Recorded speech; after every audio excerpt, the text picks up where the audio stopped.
जो जाने जा रही हैं वो तो हमारे फौजियों की जा रही हैं। तो जब तक पाकिस्तान, देखिए फौजी का बदला फौजी, फौजी का बदला सिविलियन नहीं हो सकता, ये स्ट्रैटेजी ही गलत है हमारी। अगर हम ये बोलें कि साहब और वो भी कौन सा फौजी, पाकिस्तानी पंजाबी, और आप किसी को हाथ न लगाएं, ये सब बेचारे, उसमें सिंधी भी हैं, महाजर भी हैं, बलोच भी हैं और पश्तो, इनको हाथ नहीं लगाना हमने। ये पाकिस्तानी पंजाबी हैं जो फौजी हैं उनके, जब इनकी घरों से लाशें उठेंगी तब जाके इनको अकल आएगी। आप इंडिया के पास पैसे की कमी नहीं है, इंडिया के पास डिप्लोमेटिक क्लाउड की, डिप्लोमेटिक दम की कमी नहीं है, और दुनिया हमारा लोहा मानती है। और अमेरिका भी जानता है कि अगर चाइना के खिलाफ अगर कोई मुल्क खड़ा है तो भारत खड़ा है, और किसी की हिम्मत है नहीं। इसकी पाकिस्तानी पंजाबी फौज लड़ी है, उसने मार खाई है, इनकी बहुत बुरी पिटाई हुई है। ये जब भी हीरो बनते हैं मार खाते हैं ये।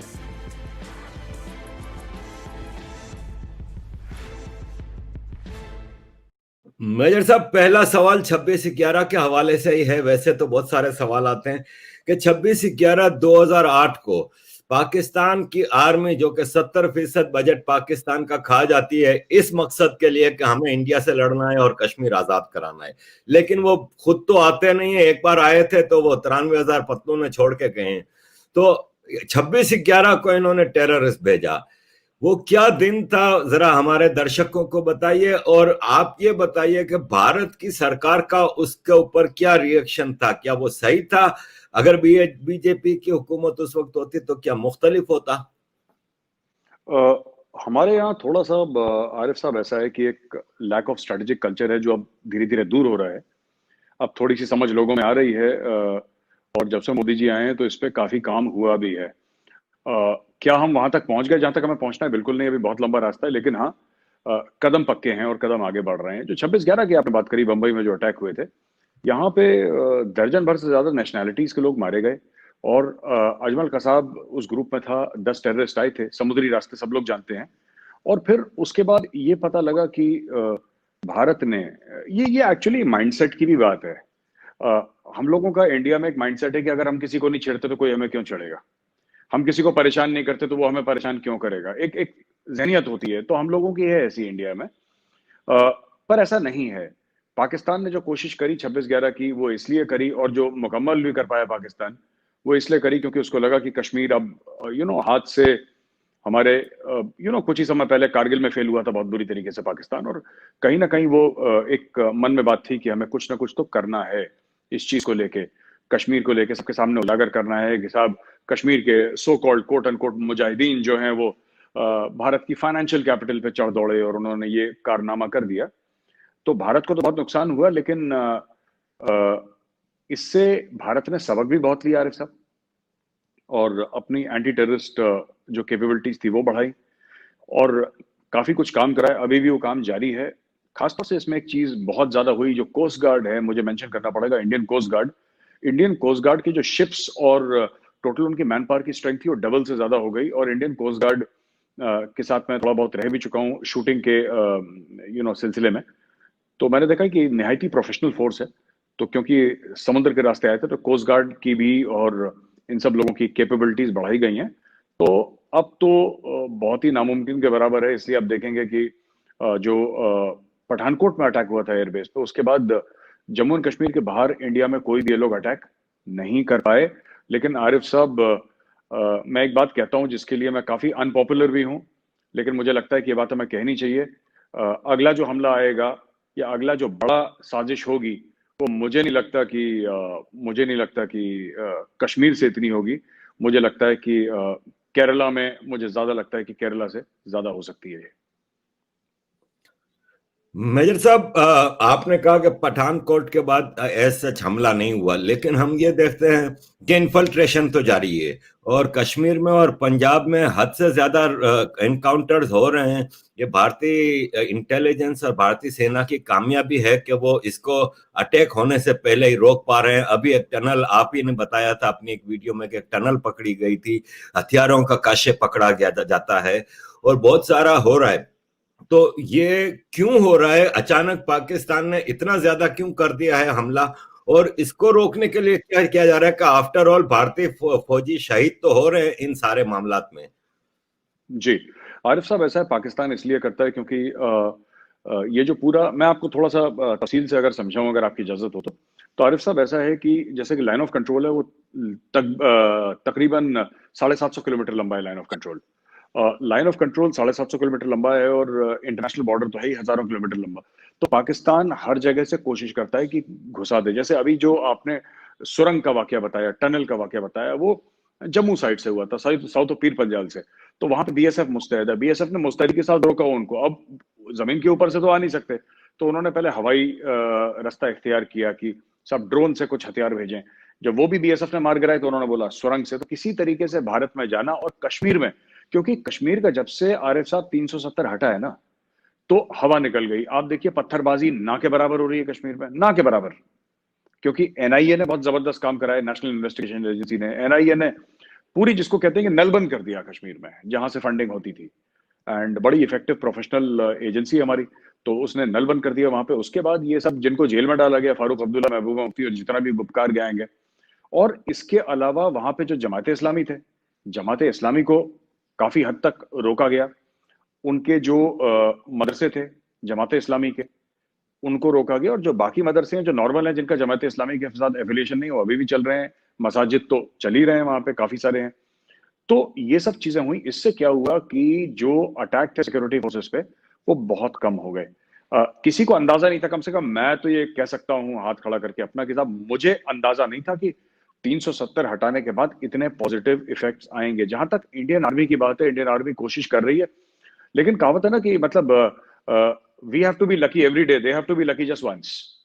ये इंग्लैंड में आई थिंक किसी ने कहा था, मार्गरेट थाचर ने या किसी ने कहा था बहुत पहले, टेररिस्ट के बारे में कहा था कि हमें तो हर रोज लकी रहना पड़ेगा कि वो कोई बड़ा वारदात अंजाम ना दे सके। लेकिन उनको सिर्फ एक बार लकी रहना है, वो 1000 बार कोशिश करते हैं, 1000 बार। हम लोग 999 बार उनको रोक देते हैं। एक बार अगर कोई आ जाता है, सुरंग से ही आ गया, आप देख लीजिए ना, सुरंग से ही आ गया, तो फिर वो प्रॉब्लम हो जाती है कि किस तरीके से हमें ये इनको रोकना है। लेकिन इस बार भी रोका, नगरोटा में जो मारा, इस बार भी रोका। पर हमें ऐसा लगता है कि हमें मेन पॉइंट आरिफ साहब इसको एड्रेस करना पड़ेगा। और मेन पॉइंट ये है कि हमारी स्ट्रेटेजी गलत है, हमारी जो रणनीति है भारत की, वो गलत है। हम लोग ये पाकिस्तान से दहशतगर्द, आतंकवादी आते रहेंगे, टेररिस्ट आते रहेंगे, हम लोग गलत तरीके से इसको हैंडल कर रहे हैं आरिफ साहब। अगर हम थोड़ा सा अपना, जिसको कहते हैं ना, किबला दुरुस्त करें, तो बहुत कुछ फायदा हमें हो सकता है, अगर हम लोग ठीक से करें तो इसको। तो क्या गलत कर रहे हैं, मतलब क्या स्ट्रेटेजी होनी चाहिए इसके लिए? देखिए साहब, स्ट्रेटेजी सिंपल होनी चाहिए कि ये जो एनएसएस साहब ने बात करी थी ना डिफेंसिव ऑफेंस की, अक्सर एनएसएस साहब करते हैं कि नेशनल सिक्योरिटी एडवाइजर हैं डोवाल साहब, अक्सर बात करते हैं डिफेंसिव डिफेंसिव ऑफेंस की कई सारी चीजें हैं। पर एक चीज ये भी कहती है कि solve the problem where it occurs. Problem, अगर प्रॉब्लम रावलपिंडी से हो रही है, प्रॉब्लम पाकिस्तान के अंदर हो रही है, और आप उसको कश्मीर में सॉल्व कर रहे हैं, तो आप सॉल्व करते रहिए ना अगले 100 साल तक। पाकिस्तान में तो इतने दहशतगर्द हैं कि अगले 100 साल तक भेजते रहेंगे। 100 साल तक आपके फौजी, भगवान ना करे ऐसा हो, लेकिन 100 साल तक आपके फौजी वीरगति को प्राप्त होते रहेंगे, शहीद होते रहेंगे। आप नहीं, क्योंकि जो मेन प्रॉब्लम है, जो नल है पानी का, जो खुला हुआ है, नल से मतलब वो नल जहां से दहशतगर्द आ रहे हैं, आतंकवादी आ रहे हैं, टेररिस्ट आ रहे हैं, वो नल पाकिस्तान में है। आप अपने घर में जितना भी पोछा लगाइए, पानी वहां से आ रहा है, पानी तो बहता रहेगा, आप पोछा लगाते हैं कि पानी आता, आपको नल बंद करना है जो पाकिस्तान के अंदर है। जब तक वो नल बंद नहीं होगा तब तक। और इसके ऊपर भी एक खास स्ट्रेटजी है, अगर आप चाहें तो मैं तफसील से बता सकता हूं कि हमें क्या 1 2 3 4 5 क्या करना चाहिए कि वो नल बंद हो जाए। जी जी, बताइए प्लीज। आपके ये चीजें हम लोगों, देखें आपकी अभी एक वीडियो भी आई थी डिफेंसिव ऑफेंसिव चैनल पे, कि आपने कहा था कि बहुत हम मर लिए, अब हमें जाके मारना है। क्या कहना चाह रहे थे आप उस सिलसिले में? इसमें आरिफ साहब 2 3 बातें हैं। जब जब ये दहशतगर्द आते हैं पाकिस्तान से, तो आरिफ साहब वो किसको मारते हैं? यहाँ पे सिविलियंस को तो मारते हैं, लेकिन उनके टारगेट फौजी होते हैं, वो फौजियों को मारते हैं। लेकिन जब हम जवाबी कार्रवाई करते हैं, हम तो सिर्फ आतंकवादियों को मारते हैं, हम तो पाकिस्तानी फौजी को नहीं मार रहे। तो पाकिस्तानी फौज के लिए, पाकिस्तानी आर्मी के लिए, पाकिस्तानी आईएसआई के लिए और पाकिस्तानी डीप स्टेट के लिए, जिसमें उसकी सारी इंटेलिजेंस एजेंसी शामिल है, सरकार शामिल है, सब कुछ, उनके लिए बहुत सस्ते का सौदा पड़ रहा है ये। मैं अक्सर ये बात कहता हूं आरिफ साहब की, अगर आप नेशनल वॉर मेमोरियल, कभी आपका दिल्ली आना हुआ तो मैं ले जाऊंगा। मेरे कितने दोस्त हैं जिनका नाम नेशनल वॉर मेमोरियल में लिखा गया है, जिन्होंने भारत के लिए अपनी जान दी है, खासतौर से कश्मीर में। तो ये पाकिस्तान के लिए एक एक मुनाफे का सौदा है, उनको फायदा हो रहा है। अगर उनके लोग मरते हैं तो कौन मरते हैं? आतंकवादी मरते हैं, दहशतगर्द मरते हैं, राइट? उनके फौजी तो नहीं मर रहे, बहुत कम, ना के बराबर। अगर लाइन ऑफ कंट्रोल पे कुछ फायरिंग वायरिंग हो गई तो फौजी मर गए, पर डेली तौर पे जो जाने जा रही हैं वो तो हमारे फौजियों की जा रही हैं। तो जब तक पाकिस्तान, देखिए, फौजी का बदला फौजी है, फौजी का बदला सिविलियन नहीं हो सकता, ये स्ट्रैटेजी ही गलत है हमारी। अगर हम ये बोलें कि साहब, और वो भी कौन सा फौजी? पाकिस्तानी पंजाबी। और आप किसी को हाथ ना लगाएं, ये सब बेचारे, उसमें सिंधी भी हैं, महाजर भी हैं, बलोच भी हैं और पश्तून, इनको हाथ नहीं लगाना हमने। ये पाकिस्तानी पंजाबी हैं जो फौजी हैं उनके। जब इनकी घरों से लाशें उठेंगी तब जाके इनको अकल आएगी। आप 1,000 टेररिस्ट मार दीजिए, आप 10,000 आतंकवादी दहशतगर्द मार दीजिए, कोई फर्क नहीं पड़ता, कश्मीर के हाल कभी नहीं सुधरेंगे। और दूसरा 26/11, अगर भगवान ना करे, मैं कह रहा हूं कि मैं गलत ही बोल रहा हूं, मैं चाहता हूं कि मैं गलत बोल रहा हूं, या आप मतलब मैं चाहता हूं कि मेरे मुंह से ये गलत ही बात निकल रही है, लेकिन अगर बंबई में नहीं होगा, दिल्ली की कोशिश करेंगे, बैंगलोर की, चेन्नई की, हैदराबाद की, कलकत्ता की, कहीं की भी कोशिश करेंगे। अभी तो इनको हमने रोक रखा है, पर हमने इनको 10,000 बार रोक दिया। मैं कह रहा हूं इतने सालों में, 10-12 साल में 10,000 बार हमने रोक दिया, लेकिन आरिफ साहब, वही एक बार इनको सक्सेसफुल होना है कहीं से छुपके से, अगर निकल गए। स्लीपर सेल्स इंडिया में, इसीलिए आपको दूसरी चीज ये है कि आपको स्पेसिफिकली पाकिस्तानी आर्मी को टारगेट करना है, उसके बिना आप कुछ नहीं कर सकते। जब तक पाकिस्तानी आर्मी के जवानों की, अफसरों की लाशें उनके गांव में, उनके घरों में नहीं पहुंचेगी, ताबूत में सब्ज परचम लहरा उसके ऊपर रखा हुआ, जब तक नहीं पहुंचेंगे तब तक पाकिस्तान को सबक नहीं मिलेगा। आप आतंकवादी, आप counter insurgency, counter terrorism operation आप करते रहिए। आप 30 साल से कर रहे हैं, अगले 30 साल और करते रहिए। पहली बात तो ये है। दूसरी चीज ये है कि आपको पाकिस्तान के खिलाफ, पाकिस्तान की जो फॉल्ट लाइंस हैं, आपको उनकी फॉल्ट लाइंस का मैंने आर्टिकल भी लिखा था। क्लॉज एक मैगजीन है, centre of land warfare studies, उसके लिए मैंने एक आर्टिकल भी लिखा था कि पाकिस्तान का एक फॉल्ट लाइंस है पाकिस्तान में, आपको उन फॉल्ट लाइंस की आपको उनका फायदा उठाना है। जैसे फॉर एग्जांपल, आपके वहां पे शिया सुन्नी की फॉल्ट लाइंस हैं, पाकिस्तान में ज्यादा नहीं है क्योंकि सुन्नी पॉपुलेशन बहुत ज्यादा है, शिया कम है। फिर वहां पे देवबंदी और बरेलवी की फॉल्ट लाइंस हैं, वहां पे अहले हदीस हैं, सेवनर्स हैं, ट्वेल्वर्स हैं, जो भी हैं। एक दूसरा जो बलोच हैं, फिर आपके महाजिर हैं, आपके आपके और लोग हैं जो गए हैं, जो पश्तून, अभी पश्तून तहफ़्फ़ुज़ मूवमेंट वहां पे है, आप ये प्रो डेमोक्रेसी मूवमेंट जो वहां पे पाकिस्तान में जन्म ले रही है, ये सब पाकिस्तान की फॉल्ट लाइंस हैं। और इसके लिए एक खासा बजट तैयार करके खुले में आके इंडिया सपोर्ट करे इस चीज को। और यहां तक मैं कहूंगा कि मैं कई बार कह चुका हूं, मैं दोबारा आपकी शो में आरिफ साहब कहूंगा कि इंडिया बलोचों को, कम से कम जो सिंधु देश वाले हैं उनको, महाजिरों को, जो भी है, इनको आप एम्बेसी इन एग्जाइल का दर्जा दें इंडिया में, ठीक है? ये देखिए, या तो आप उनकी मदद करें जो बाहर पाकिस्तानी रह रहे हैं, या तो आप उनकी मदद करें, या आप उनकी मदद ना करें। आप एक बार भारत फैसला कर ले। ये थोड़ा बहुत मदद करना, फिर ना करना, फिर बात करना, फिर 15 दिन बात ना करना, ये इससे क्या होता है कि आपकी खुद की क्रेडिबिलिटी खराब होती है। इंडिया के पास पैसे की कमी नहीं है, इंडिया के पास डिप्लोमेटिक क्लाउड की, डिप्लोमेटिक दम की कमी नहीं है, और दुनिया हमारा लोहा मानती है। और अमेरिका भी जानता है कि अगर चाइना के खिलाफ अगर कोई मुल्क खड़ा है तो भारत खड़ा है, और किसी की हिम्मत है नहीं इस एरिया में। तो हमें यह करना चाहिए आरिफ साहब कि नई दिल्ली में, चाणक्यपुरी में, एक लाइन से आप 4-5 पाकिस्तान की जो भी फॉल्ट लाइंस हैं, आप एम्बेसी इन एग्जाइल खोलें। अब बलोचों को बुलाएं, यहाँ पे जो बलोच हैं वो आएंगे, यहाँ पे महाजिर आएंगे, यहाँ पे पश्तून आएंगे, और आप बोलिए कि यहाँ पे, और इनका बजट तैयार करके इनके जो बच्चे हैं इनको ट्रेनिंग देनी है। पर ट्रेनिंग किस में? हथियार में नहीं ट्रेनिंग देनी, इनको ट्रेनिंग देनी है डिप्लोमेसी में, इनको पढ़ाई देनी है, इनको आला तालीम देनी है दुनिया के बेस्ट कॉलेजेस में। फिर इनको बोलना है कि तुम जाओ और बच्चों अपनी कहानी सुनाओ कि पश्तूनों पे क्या जुल्म हो रहा है। तुम हार्वर्ड जाओ, तुम कैम्ब्रिज जाओ, तुम ऑक्सफोर्ड जाओ, तुम मैसाचुसेट्स इंस्टीट्यूट ऑफ टेक्नोलॉजी जाओ, तुम वाटन जाओ, तुम येल जाओ, तुम दुनिया भर के जो कॉलेजेस हैं यूरोप और अमेरिका में, हर जगह जाओ, ऑस्ट्रेलिया जाओ, न्यूजीलैंड जाओ, दुनिया भर की जगह तुम जाओ और ये बात करो। तीसरी चीज, काउंटर प्रोपेगेंडा। एक तो एंटी प्रोपेगेंडा होता है, काउंटर होता है। एंटी वो हुआ कि पाकिस्तान ने प्रोपेगेंडा करा और आपने उसके खिलाफ कुछ कार्रवाई करी, राइट? काउंटर प्रोपेगेंडा में आपने एक तो वो करा ही, जो करा, जो मैं बोल रहा हूं कि उसके खिलाफ करा। दूसरी चीज, आपने उसके पहले एक पाकिस्तान के खिलाफ जो नजरिया है, आपको वो सोशल मीडिया पे तैयार करना पड़ेगा। इसके लिए आपको फंड करनी पड़ेंगी डॉक्यूमेंट्रीज, आपको फंड करनी पड़ेंगी वेब सीरीज, आपको फंड करना पड़ेगा सिनेमा, आपको फंड करनी पड़ेंगी हॉलीवुड की फिल्में। और जरूरी नहीं कि हर हॉलीवुड की फिल्म $100 मिलियन की बन रही है, $10 मिलियन की, 20 की भी बनती है, हर किस्म की। तो आपके पास एक बजट होना चाहिए। आपका $60 बिलियन का एनुअल डिफेंस बजट है आरिफ साहब, इंडिया का 60 बिलियन। आप ये सब चीजों के लिए $1 बिलियन नहीं दे सकते?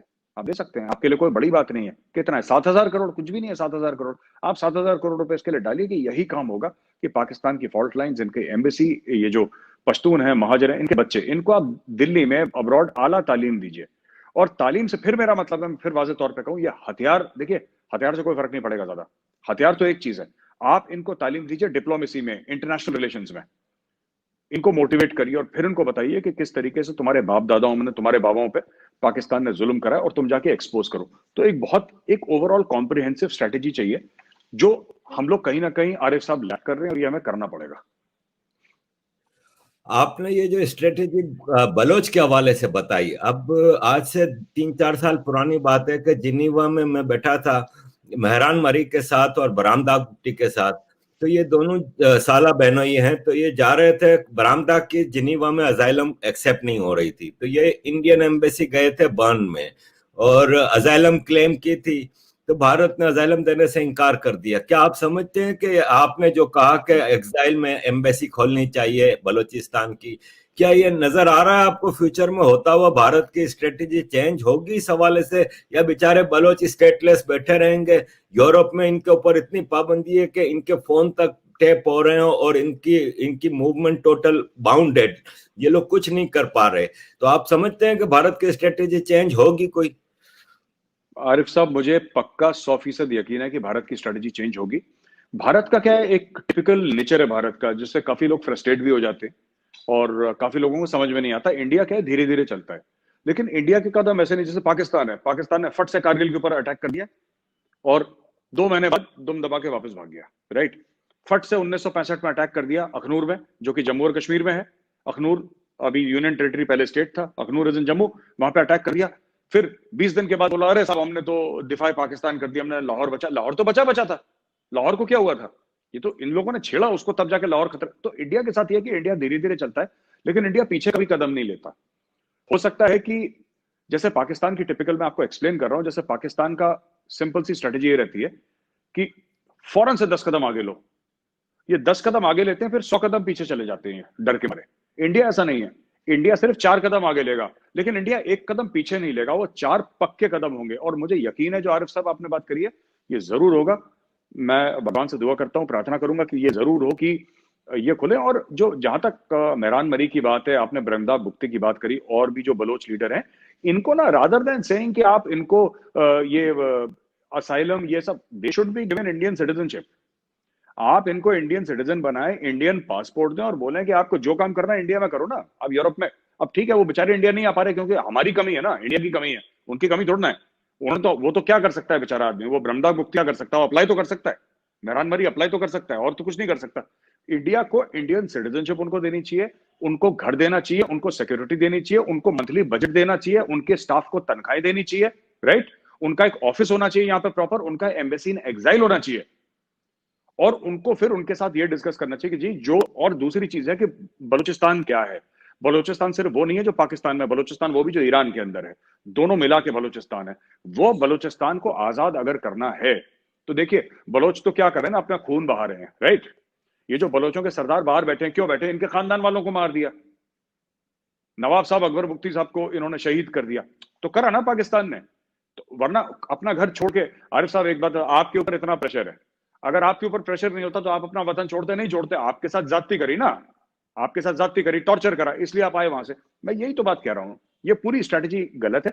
और मुझे यकीन है पक्का कि 1-2 साल में आप जरूर देखेंगे कि बहुत बड़ा कोई पॉलिसी चेंज आएगा। मैं तफसील से नहीं बता पाऊंगा इस चीज को, बट मैं ये कहना चाहता हूं कि बहुत बड़ा पॉलिसी चेंज आएगा, और मैं इससे पूरी उम्मीद रखता हूं कि जितने भी आपके बलोच, बड़े नाम हैं, छोटे नाम हैं, जितने भी लोग हैं, चाहे वो बुक्ती हो, मरी हो, या कोई भी और कबीले का सरदार हो, राइट, अपने जो जो भी हो, हरवेर मरी साहब, जो भी हो, ये सब लोग आए, इनको इंडिया की सिटीजनशिप दी जाए, और इनको सारी सहूलियत। देखिए, एक कहावत है, आपको पैसा लगाना पड़ेगा, भूखे पेट ना हो भजन को पाला। भगवान का भी भजन होता है ना, भरे पेट पे होता है। राइट। बलोच तो अपनी जानें दे ही रहे हैं ना बलोचिस्तान में, वो और क्या कर सकते हैं भाई? इंसान अपनी और अपने बच्चों की जान दे सकता है, इससे ज्यादा हम क्या उम्मीद रख रहे हैं? पर क्या इंडिया वो कर रहा है जो इंडिया को करना चाहिए? इंडिया नहीं कर रहा, पर इंडिया करेगा जरूर, ये बात तय है। 100% आप लेके ले लीजिए गारंटी, इंडिया इसको करेगा आरिफ साहब। और ये जबरदस्त तरीके से इंडिया करेगा इसको। और ये जितनी भी चीजें हैं, ये एम्बेसी इन एग्जाइल, क्योंकि इंडिया पहले कर चुका है ये तिब्बत की एम्बेसी इन एग्जाइल है धर्मशाला में। अगर हम चाइना के खिलाफ खड़े हो सकते हैं, पाकिस्तान किस गिनती में आता है? आप दीजिए ना चाणक्यपुरी में, जो ये पूरा मालचा मार्ग है चाणक्यपुरी का एरिया, एक लाइन में दीजिए उनको 8 प्लॉट की। यहाँ पे सिर्फ ये एक बलोच का होगा, एक मुहाजिर का होगा, किसका होगा, सब सिंधु देश का होगा, सबका होगा, अलग अलग। यहाँ से करें, आप मुहिम शुरू करें। मैं तो इसका बहुत बड़ा सपोर्टर हूँ, पैसा भी नहीं लगता ज्यादा, और इसमें ज्यादा कोई कैपिटल, देखिए अगर यूरोपियन कंट्री कर सकती है सारे, लंदन तो एक ऐसी जगह है, ठीक है साहब, जहां पे सब कुछ बोलना अलाउड है। लंदन में तो दुनिया भर की चीज है, ठीक है, वहां पे लंदन से सो कॉल्ड खालिस्तान की भी मूवमेंट चल रही है, so called quote unquote Kashmir को आजाद करने की भी मूवमेंट चल रही है, चली रही है ना। ये लॉर्ड नजीर जो जेल में गया, सॉरी जो जिसको अभी निकाला वहां से बेइज्जत करके, यही तो काम करता था, फ्री कश्मीर के पोस्टर बसों पे लगाता था। आईएसआई का आदमी है वहां पे, हम नहीं जान, मैं मिला हूं उसको किंग्स कॉलेज में। तो मैं ये कहना चाहता हूं आपसे आरिफ साहब कि अगर यूके में हो सकता है तो इंडिया में क्यों नहीं हो सकता? किस चीज की घबराहट है, किस चीज का डर है? अगर आप चाहते हैं, अगर मैं चाहता हूं, अगर हर एक हिंदुस्तानी, क्योंकि आप भी अपने आप को हिंदुस्तानी मानते हैं, इसलिए मैं आपको बोल रहा हूं कि आरिफ साहब, अगर इंडिया अपने आप को दुनिया का सुपर पावर दिखाना चाहता है तो it is high time we started behaving like a superpower. सबसे पहले जो अपनी हरकत है ना, अपनी हरकत सुपर पावर वाली करनी होगी। ये चुपचाप ये 1950 60 70s वाला इंडिया जो सबको कहता था जी आपको बुरा ना लगे, अगर किसी को बुरा लगता है तो हम तो चाहते हैं लोगों को बुरा लगे, लगे बुरा अच्छी बात है। मेजर साहब, अभी फ्रांस में एक प्रोफेसर का गला काटा गया। एक फ्रेंच के मरने पे फ्रेंच प्रेसिडेंट खड़ा हो गया और उसने नाम लेके कहा कि इस्लामिक टेररिज्म है। ऑस्ट्रिया में छोटा 26/11 हुआ। 26/11 तो हाई स्केल पे था, ये छोटा सा हुआ। ऑस्ट्रिया का प्राइम मिनिस्टर निकल पड़ा, इन्होंने नाम लेके इस्लामिक टेररिज्म कहा, इन्होंने इस्लामिक मस्जिदों पे पाबंदियां लगाई, नए लॉज आए। जबकि हम देखते हैं कि दुनिया में इस इस्लामिक टेररिज्म का सबसे बड़ा विक्टिम इंडिया है। गजवा हिंद के नाम का चूरन पाकिस्तान और हिंदुस्तान के हर मुसलमान को पिलाया जाता है। गजवा हिंद डायरेक्ट अटैक है हिंदुस्तान की आजादी के ऊपर। तो हिंदुस्तान ने आज तक इसको इस्लामिक टेररिज्म नहीं कहा, जबकि ये इस्लाम के नाम पे सारा कुछ हो रहा है खेल। तो क्या वजह है कि हिंदुस्तान मतलब कहीं ना कहीं तो जाके इस इशू को एड्रेस करना होगा ना? देखिए साहब, मुझे लगता है कि थोड़ी सी यहाँ पे लोगों में समझ की कमी है, या इंडिया की बात कर रहा हूँ, किसी चीज की कमी है। क्योंकि यहाँ पे जो भी थोड़ा पढ़ लिख जाता है उसको सबसे ज्यादा डर लगता है कि अगर किसी ने कम्युनल बोल दिया, तो अगर मैं ये वर्ड यूज करता हूँ इस्लामिक टेररिज्म, और मैं 100 बार यूज कर भी चुका हूँ, अगर मैं यूज करता हूँ तो ये मेजर गौरव आर्या जो है, ये तो संघी है, ये तो बिगट है, ये एक बीजेपी का भक्त है, ये आरएसएस का है, ये पता नहीं कौन कौन सी चीजें। मैं तो किसी पॉलिटिकल पार्टी का हूं नहीं, और मैं तो किसी पॉलिटिकल पार्टी को सपोर्ट भी नहीं करता। लेकिन ये इस तरीके से एक इसके ऊपर आरिफ साहब आपने बहुत अच्छी बात छेड़ी है। एक्चुअली मैं आपको वो भेजूंगा एक वीडियो, मैं कोशिश करूंगा उसको निकालने की। एक अंग्रेज है, जर्नलिस्ट है, जिसने बात बोली थी, मेरा वीडियो पड़ा था कहीं पे मेरे पास, कि बड़ी अच्छी उसने बात बोली कि ये चाइनीज तरीका है काम करने का। चाइनीज तरीका ये है कि जो चीज आपको बुरी लगे आप उसी पे अटैक करो। आपको इंडियंस इस चीज पे बड़ा गर्व करते थे कि हम लोग एक ऐसे मुल्क हैं, यहाँ पे हम सब लोग आराम से रहते हैं, एक साथ भाई बहन की तरह रहते हैं हम लोग सब, और वो मतलब हम लोग एक सेक्युलर मुल्क हैं। जबकि सेक्युलरिज्म का ये तो बाद में इंदिरा गांधी के टाइम पे जोड़ा गया था। बाबा साहेब अंबेडकर जी के टाइम पे तो जो उन्होंने कॉन्स्टिट्यूशन लिखा था उसमें सेक्युलर वर्ड नहीं था, पर यहाँ पे यूज करा। तो उसमें क्या है कि यूज योर फॉल्ट लाइन्स, और यूज योर ओन, जिसको कहते हैं ना कि जो आपकी कमियां हैं, right, your weaknesses is not the right word, I am looking for that word, use your own weaknesses against you. यानी कि अगर आपको ये लगता है कि मैं आरिफ अजकिया साहब को बोलूंगा कम्युनल है, तो आपको बुरा लगेगा इस चीज का, तो मैं बार बार आपको बोलूंगा कम्युनल, चाहे कम्युनल हो ना, मैं आपको बार बार रिपीट करता रहूंगा मीडिया में, सोशल मीडिया में, आरिफ अजकिया कम्युनल है, कम्युनल है, कम्युनल। ये इंडिया में, और इंडिया में जो है इस्लामिस्ट का और कम्युनिस्ट का एक बहुत तगड़ा गठजोड़ है। ये आपको मिल जाएगा, जामिया मिलिया में भी मिल जाएगा, आपको अलीगढ़ मुस्लिम यूनिवर्सिटी में, आपको जादवपुर में यूनिवर्सिटी में, यूनिवर्सिटीज के थ्रू अब ये धीरे धीरे धीरे उनको उखाड़ रहे हैं और ये सब हो रहा है। लेकिन हाँ, ये बहुत बड़ी कमी है और आपने ठीक पहचाना, हम में कमी है। अगर जो हमारी दुश्मनी जिससे है, अगर आप दुश्मन का नाम न लें, तो फिर मुझे लगता है कहीं ना कहीं कुछ गड़बड़ है। और रेडिकल इस्लाम से बहुत जबरदस्त प्रॉब्लम है इंडिया को, बहुत जबरदस्त प्रॉब्लम है सर, ये छोटी मोटी बात नहीं है, बहुत जबरदस्त प्रॉब्लम है और इससे मुल्क खतरे में है। मैं कोई बड़ी लंबी चौड़ी बात नहीं करना चाहता आरिफ साहब यहाँ पे, कि मैं कोई लंबी बात कर दूं यहाँ पे और ये बोलूं कि सब यहाँ पे कुछ बहुत लड़ाइयां हो रही हैं दो कौम नहीं, मैं दो कौमों के बीच में, दो रिलीजन्स के बीच में, हिंदू मुसलमान की लड़ाई की बात नहीं कर रहा। वो एक बहुत छोटी सी बात है, 130 करोड़ का मुल्क है। जो रेडिकल इस्लामिस्ट्स हैं, जो बच्चों को भेजते हैं आईसिस के साथ लड़ने केरला से, जो वहां पे फिदाइन हमले करवा रहे हैं कश्मीर में, ये सब ऊपर से नीचे और बीच में भी जो लोग इनको टेलीविजन डिबेट्स पे इंटेलेक्चुअल कवर फायर देते हैं, जो कहते हैं कि कोई बात नहीं, आप बिल्कुल सही हो, हम आपके साथ खड़े हैं। और ये लोग खुद रेडिकल इस्लामिस्ट्स कहते हैं कि आपने बात करी गजवाए हिंद की, ये बात कहते हैं कि हिंदुस्तान में शरिया नाफिज होना चाहिए, लेकिन ये आपस में चुप चुप के बात करेंगे शरिया नाफिज होना चाहिए, लेकिन जब सबके सामने बात करेंगे तो ये बात करेंगे कॉन्स्टिट्यूशन ऑफ इंडिया की। तो ये तो बेसिकली मुनाफिक है ही। और ये कॉन्स्टिट्यूशन ऑफ इंडिया और इंडिया की जो सेक्युलर आइडेंटिटी है उसका फायदा उठा के, इसीलिए तो ये लोग इतना ज्यादा यूरोप में क्यों एक्टिव है। यूरोप को भी यही प्रॉब्लम है ना, यूरोप की यही प्रॉब्लम है।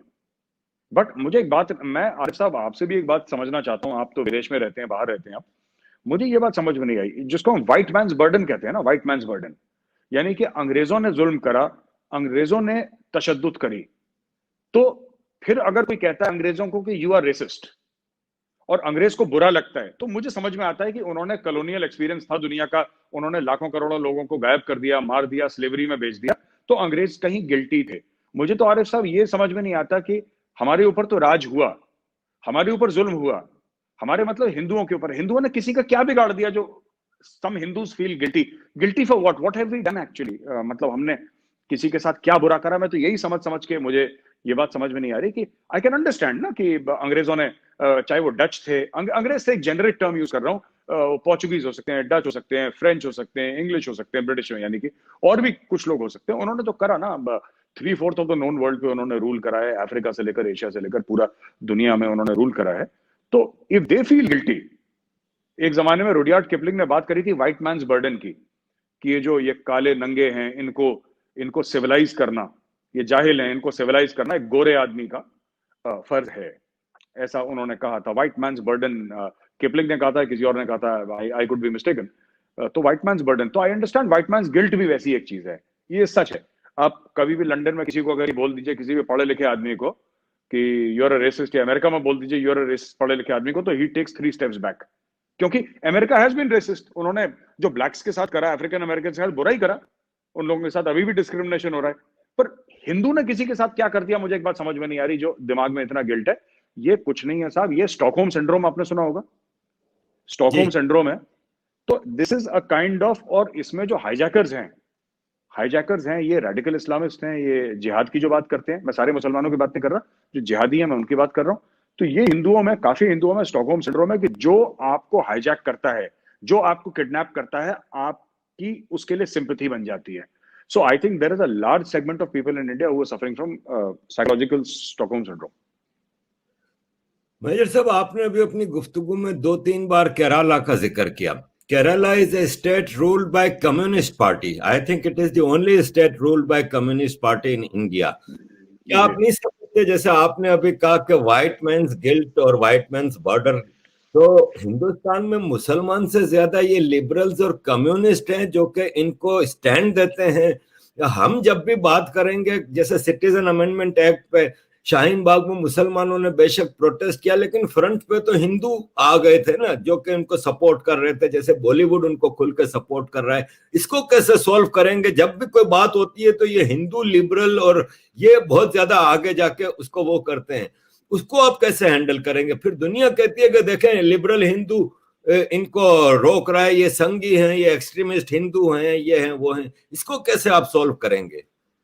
आरिफ साहब, चाहे आप शाहीन बाग ले लीजिए, चाहे आप कोई ले लीजिए, बैठने वाले हो सकते हैं मुसलमान हैं, लेकिन इस पूरे प्रोग्राम में 1% मुसलमान हैं और 99% जो हैं वो आपके मार्क्सिस्ट हैं, जिसमें से ज्यादातर हिंदू हैं। अब मैं आपको बताता हूं, आपने बिल्कुल सही बात छेड़ी, मैं आपको बताता हूं उसका रीजन क्या है।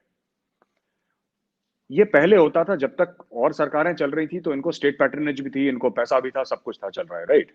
अब ये क्या हुआ कि मोदी के आने के बाद सब कुछ बदल गया और भारत में बहुत ज्यादा चेंजेस आ गए मोदी के आने के बाद।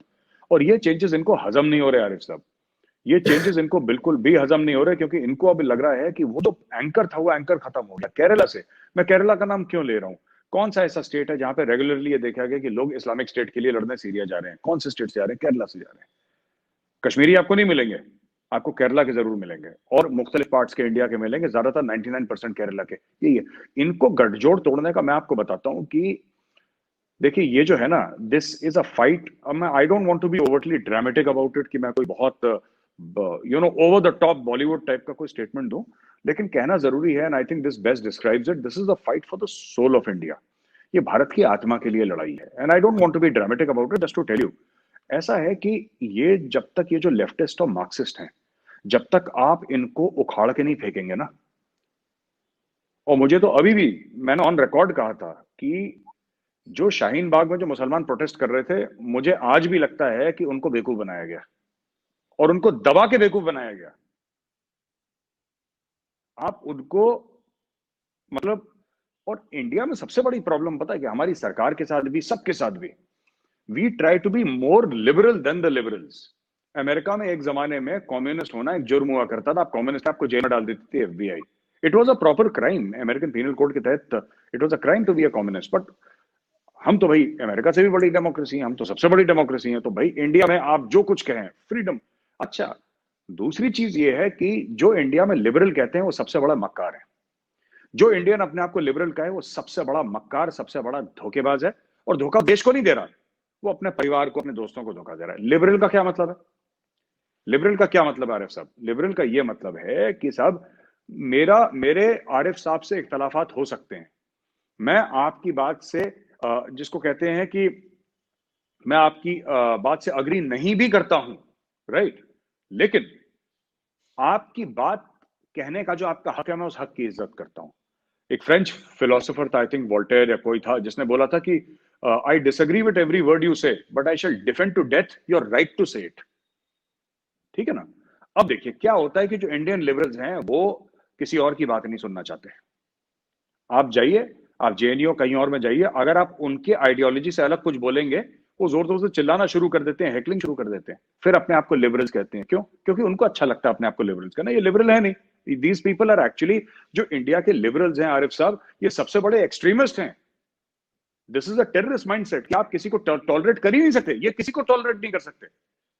आप टीवी डिबेट्स पे भी देखिएगा कि आप बात करेंगे, वो अगर मुझे कोई बोल रहा है तो ठीक है, कभी कभी गर्मा गर्मी हो जाती है, वी इंटरप्ट ईच अदर, और मैं भी करता हूं, मैं भी इसके लिए गिल्टी हूं। बट जनरली आई ट्राई, मैं कोशिश करता हूं, मैं कामयाब नहीं होता 100%, 50% कामयाब हो जाता हूं मैं, कि भाई कोई और बोल रहा है कि बीच में इंटरप्ट ना करें। लेकिन आप जब भी आप बात करेंगे, अगर वो लेफ्टिस्ट होगा, अगर वो मार्क्सिस्ट होगा, जरूर बीच में इंटरप्ट करेगा, क्योंकि अपने माइंड में वो आइडियोलॉजिकल लड़ाई, इनको टाइट करना पड़ेगा, कानून बनाना पड़ेगा। आपको एक बात पता है, एक सीआरपीएफ जो हमारी फोर्स है, सेंट्रल रिजर्व पुलिस फोर्स, उसके मैं एक ऑफिसर से बात कर रहा था। मैं शूट करने गया था रेड कॉरिडोर, और मैं रेड कॉरिडोर के बिल्कुल वो झिरम घाटी वाला एरिया है जहां पे एम्बुश वैम्बुश आईडीज वाईडीज, वो पूरे एरिया में मैं बहुत घुमा हूं सीआरपीएफ के साथ। वो ऑफिसर, हाईली डेकोरेटेड ऑफिसर, जिसने बहुत एक्शन करा, जिसने बहुत वहां पे नक्सलवाद के खिलाफ लड़ाई लड़ी, बिल्कुल जिसको कहते हैं ना, हिंदी में कहते हैं शेर का बच्चा, उसकी आंख से आंसू निकल गए। और उसने ऑफ कैमरा मुझे एक बात ये बताई, उसने बोला, मेजर साहब आप बताइए सर, मैं नक्सलों के साथ लड़ूं कि मैं कोर्ट में केस लड़ूं?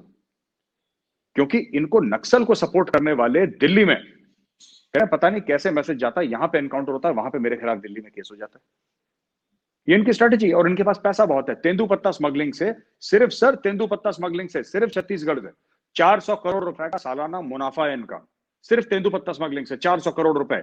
इसके अलावा सुनिए आप, टिम्बर स्मगलिंग, जंगल के जंगल काट के ये लोग बेचते हैं, करोड़ों हजारों करोड़ों रुपए का फायदा है। ये एक्सटॉर्शन करते हैं, ये टैक्स कलेक्शन सेंटर्स लगाते हैं, इनके पास फंड्स की कोई कमी नहीं है रेड और कॉरिडोर में। फंडिंग भी है जी फॉरेन फंडिंग भी है, जैसे कि चर्चों वगैरह को।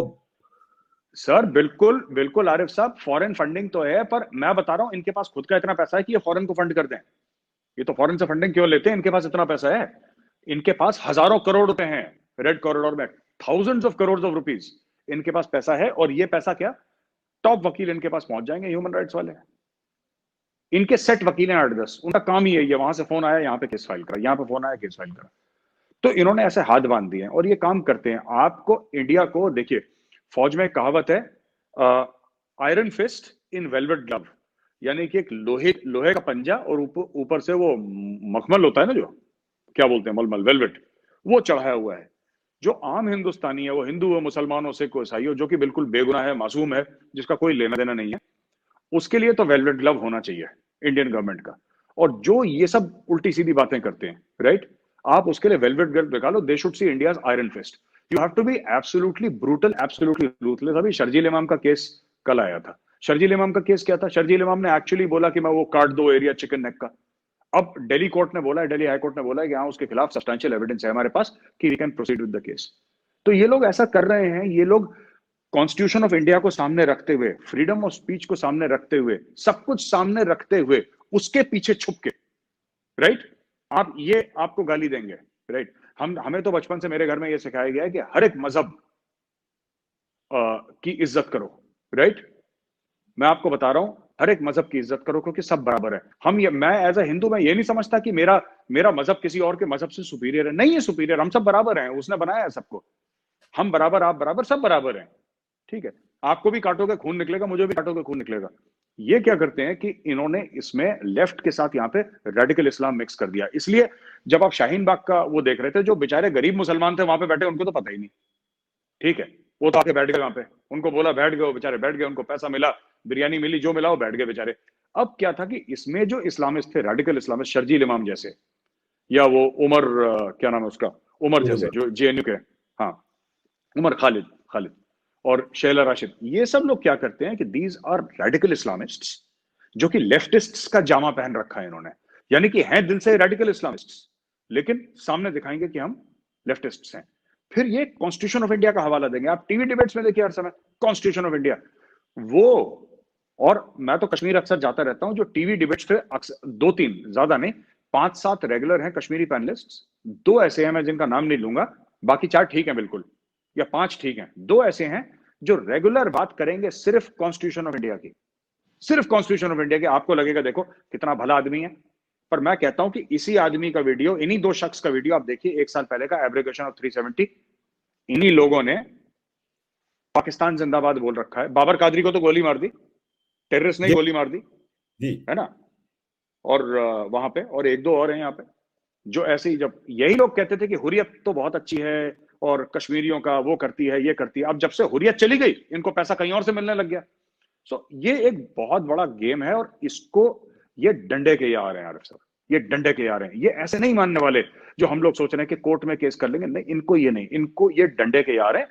ये इनको राष्ट्रीय राइफल्स वाली ट्रीटमेंट चाहिए। जब तक आरआर की ट्रीटमेंट नहीं करेंगे, ये देश की, मैं बता रहा हूँ, ये देश का दोबारा एक बार पार्टीशन करवा के मानेंगे ये लोग।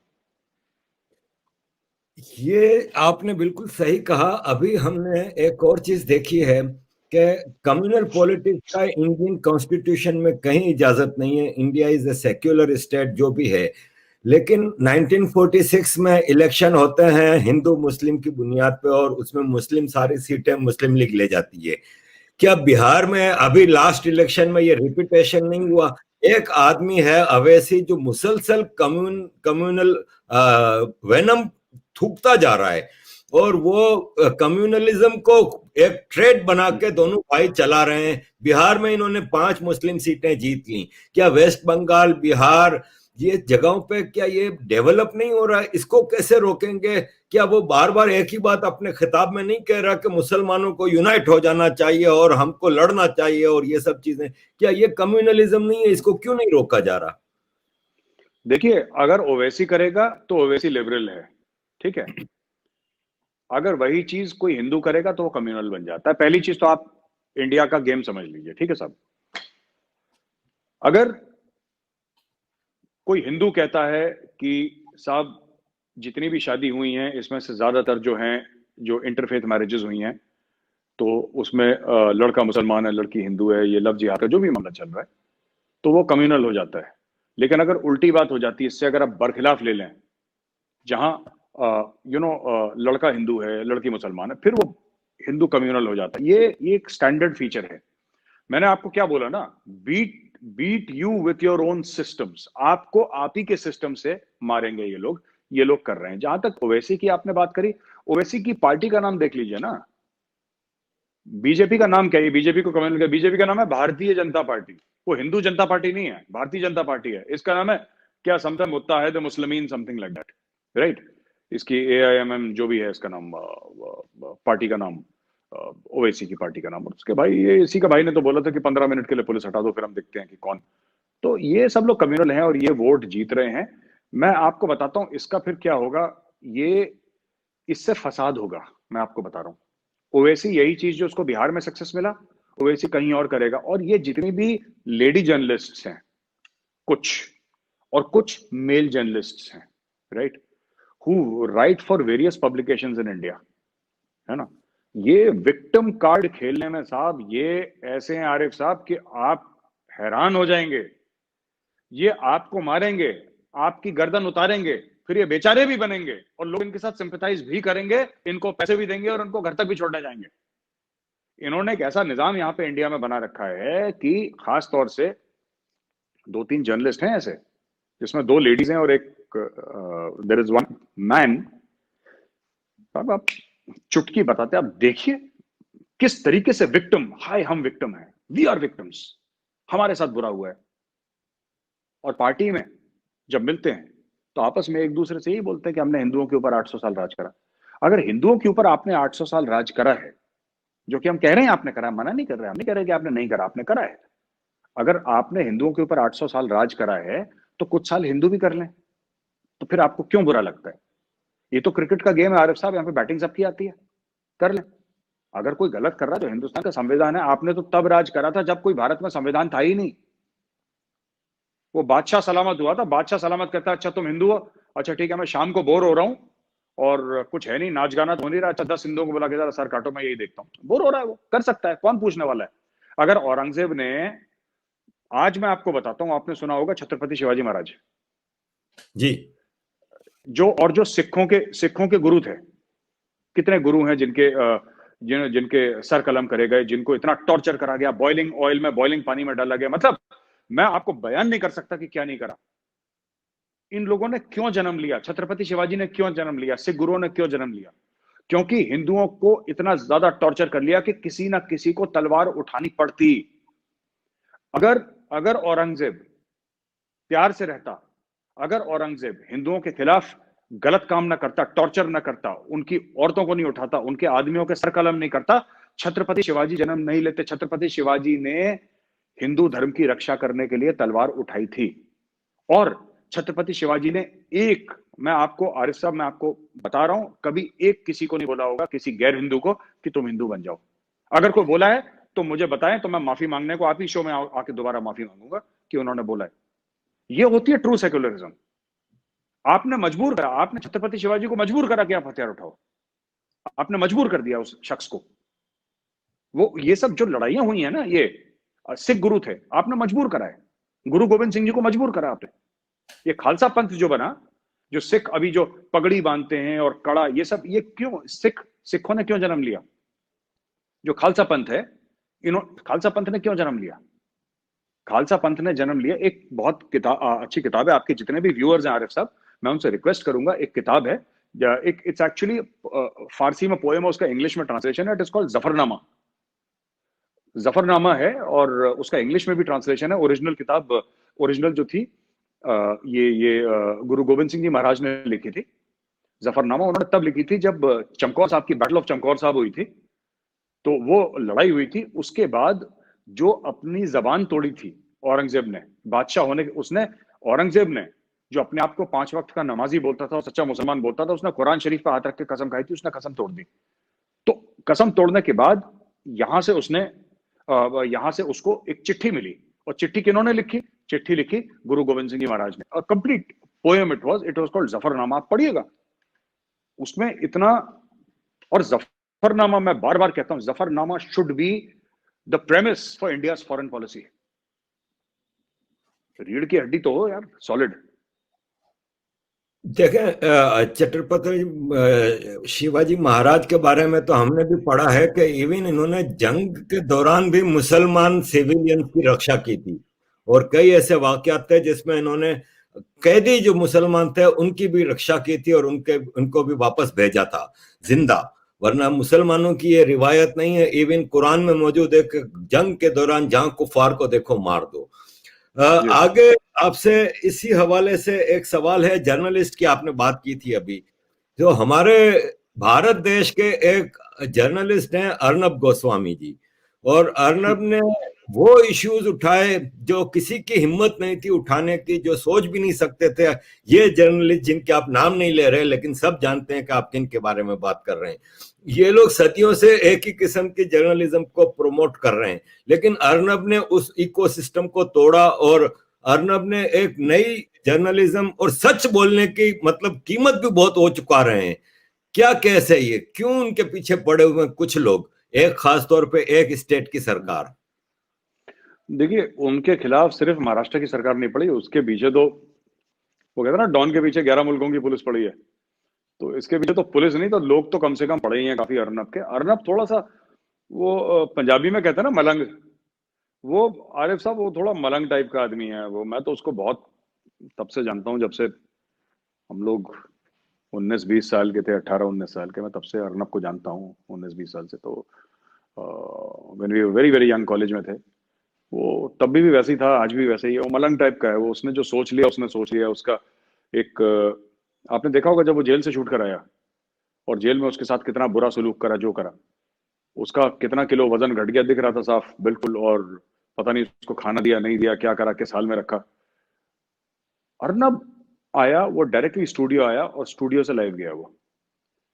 उसका कन्विक्शन का मामला है अर्नब का। जो लोग कहते हैं ना कि ये ऐसा है वैसा है, साइड लेता है और अन बायस्ड है, वो तो खुद कहता है मैं बायस्ड हूँ। वो तो खुद कहता है जर्नलिज्म वर्नलिज्म बाद की बात है, पहले नेशनलिज्म आती है। जो देश के लिए ठीक, जो मुझे लगता है देश के लिए ठीक है, मैं वो करूंगा।